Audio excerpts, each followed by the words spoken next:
Magandang hapon po. Sa totoo lang po, ang katotohanan dyan, mas marami pong kriminal at kawatan sa gobyerno ni Aquino kaysa sa internet! Ang cybercrime law ay laban sa Philippine Constitution. I will say it in English.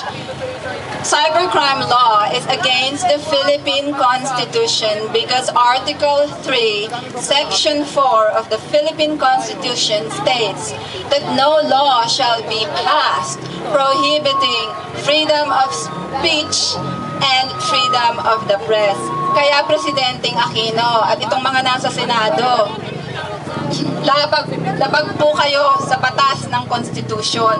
Kayo po ang sumusuway ng batas, hindi kami sa internet. Ito pong nananawagan po ako kay Presidente Aquino at sa Senado, pati na sa mga tao sa Supreme Court.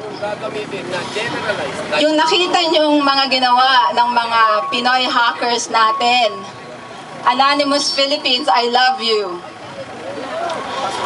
Yung nakita po niyong ginawa ng mga yan, nagwa-warm up pa lang po yan. Hindi po yan Anonymous Philippines lang. Kapatid po niyan ang mga hackers sa buong mundo. Sila po ang nagtumba ng PayPal, Mastercard, Scientology. Kaya nilang pasukin ang site ng CIA sa Amerika. Paano pa kaya ang gobyerno ng Pilipinas? Baka po isang araw magising tayo, offline ang mga bangko nationwide, wala nang negosyo.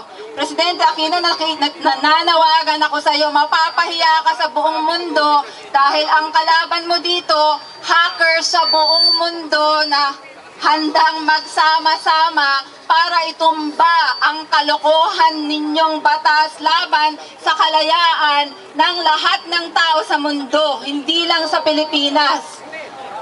Anonymous Philippines and Anonymous Global, thank you so much for fighting for freedom. Fuck the government of the Philippines and death to the Senate and death to all the criminals!